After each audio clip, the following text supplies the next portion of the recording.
সৃজন যেই পর্ণাকে সিঁদুর পরাতে যায়, পর্ণা বলেন যে ক্ষমা করবেন সৃজন, আমি কোনো বিবাহিত পুরুষকে বিয়ে করব না। এই বলে পর্ণা উঠতে যাচ্ছিলেন। সেই মুহূর্তে সৃজন বলেন, সুইটি আমার স্ত্রী নয় পর্ণা। পর্ণা বলেন মানে? সৃজন বলেন, মানে সুইটির সাথে আমার বিয়ে হয়নি, আমি ওর কেউ নয়। পর্ণা বলেন, এটা আপনি কি বলছেন সৃজন? সুইটি বৌদি আপনার স্ত্রী নয়? আপনার সঙ্গে সুইটি বৌদির বিয়ে হয়নি মানে? সৃজনের বাবা বলেন, পর্ণা সৃজন ঠিকই কথা বলছে।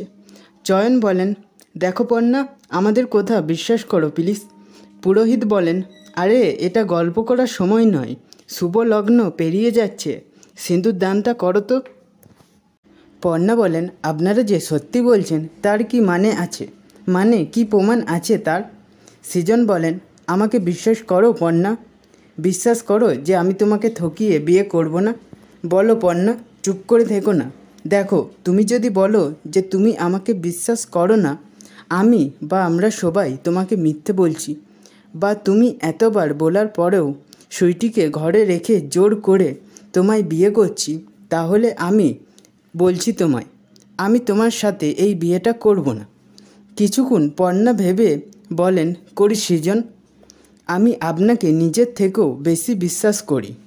পর্ণার মুখ থেকে বিশ্বাস করি কথাটা শোনার পর সৃজন পর্ণার স্মৃতিতে সিঁদুর পরায়। সেই মুহূর্তে দত্তবাড়ির কয়েকজন বাজনা পার্টির সাথে আনন্দ করতে থাকেন। পর্ণা বলেন, সৃজন ওদের এইগুলো একটু থামাতে বলো প্লিজ, আপনার সঙ্গে আমার একটু জরুরি কথা আছে। সৃজন ইশারা দেখিয়ে বাজনার দলকে থামায়। সৃজন বলেন, কি কথা বলো? পর্ণা বলেন, আমি আপনাকে অনেকখানি বিশ্বাস করে আমার ভবিষ্যৎ আপনার সঙ্গে জড়িয়ে ফেলেছি সৃজন, এবার অন্তত আমাকে সত্যিটা বলুন, সুইটি বৌদি আপনার স্ত্রী নন? আপনাদের বিয়েই হয়নি? এসবের মানেটা কি তাহলে? সুইটি বৌদি কে? কেনই বা আপনার স্ত্রীর পরিচয়ে আপনাদের বাড়িতে পড়ে রয়েছে? সৃজন বলেন, সুইটি রঘুনাথপুরের ঠক জোচ্চোর, ও আমাকে ফাঁসিয়ে দত্তবাড়িতে এসে ঢুকেছে। পর্ণা বলেন, কি বলছেন? রঘুনাথপুরটা কোথায়? আর আপনাকে ঠকিয়ে দত্তবাড়িতে ঢুকেছে মানে? প্লিজ সৃজন, আমাকে পুরোটা গোড়া থেকে বলুন। সৃজন মনে মনে বলতে থাকেন, গোড়া থেকেই বলবো পর্ণা, শুধু তোমার অংশটা বাদ দিয়ে। এই পুরো ঘটনার সাথে তুমিও জড়িয়েছিলে, কিন্তু সেসব এখন তোমার মনে নেই, আর সেই কথা মনে করানোর সময় এখনও আসেনি। পর্ণা বলেন, কি হলো সৃজন, আপনি চুপ করে আছেন কেন, বলুন। সৃজন বলেন, না মানে কিভাবে শুরু করব সেটাই ভাবছিলাম। কয়েক মাস আগে আমাদের শাড়ির কথার একটা অর্ডার এসেছিল, আর আমি একাই সেই অর্ডার দিতে গিয়েছিলাম। ফেরার পথে সন্ধে হয়ে যায়। ড্রাইভার আমাকে সাবধান করেছিল, আমি শুনিনি। একটা বিপদ ঘটে যায়।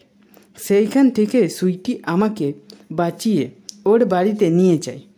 ওর বাবা দাদারা সেই রাতটা আমাকে ওইখানে থাকতে দেয়। নতুন জায়গায় ঠিক করে ঘুম আসছিল না। তারপর হঠাৎ মাঝরাতে কান্নার আওয়াজ পেয়ে আমার ঘুমটা ভেঙে গেল, আর বাইরে বেরিয়ে এসে দেখি সুইটি কাঁদছে। সেই সমস্ত কথা শুনে পর্ণার পুরনো কথা মনে পড়তে থাকেন। চয়ন রুচিরাকে বলেন, বৌদি ভাই এরকম করছে কেন, কিছু মনে পড়ল নাকি? পর্ণা বলেন, তারপর ওকে কাঁদতে দেখে আপনি কি করলেন সৃজন? সৃজন বলেন, অনেক রাত হয়ে গেছিল, আমি আর বিশেষ কথা বাড়াইনি। পরের দিন সকালে আমি ক্রিকেট খেলছিলাম, আর ঠিক সেই সময় কয়েকটা ছেলে আমাকে এসে ডাকলো আর ডেকে বলল যে ওরা একটা শর্ট ফিল্ম বানাচ্ছে, ওইখানে আমাকে হিরোর রোল করতে হবে। মেয়েটা গ্রামে গেলে ওইখানে সবাই ওকে মেরে ফেলবে, এই ভেবে আমি ওকে দত্তবাড়িতে নিয়ে এসেছিলাম। চয়ন বলেন, আর তখন আমরা সবাই বলেছিলাম ওই সুইটিকে বাড়ি থেকে বের করে দিতে। সৃজনের বাবা বলেন, তখন ও ভিজে বিড়ালটি হয়ে বাড়ির সবাইকে পা ধরেছে, পা ধরে বলেছে ও কাউকে বিরক্ত করবে না, বাড়ির এক কোণায় পড়ে থাকবে, ওর কোনো দাবি দাওয়া নেই, এমনকি ও চাকরি বাকরিও খুঁজবে। রুচিরা বলেন, ও বলেছিল কিছু একটা পেয়ে গেলে ও দত্তবাড়ি থেকে বেরিয়ে চলে যাবে। এই সমস্ত কথা শুনে পর্ণা কপালে হাত দেয়। পুরনো কথা মনে পড়তে থাকে। সৃজন বলেন, কিছু হয়েছে পর্ণা? পর্ণা বলেন, ঠিক বুঝতে পারছি না সৃজন, কিন্তু কেন মনে হচ্ছে ঘটনাটা আমার খুব চেনা। আমি যেন কোথাও দেখেছি।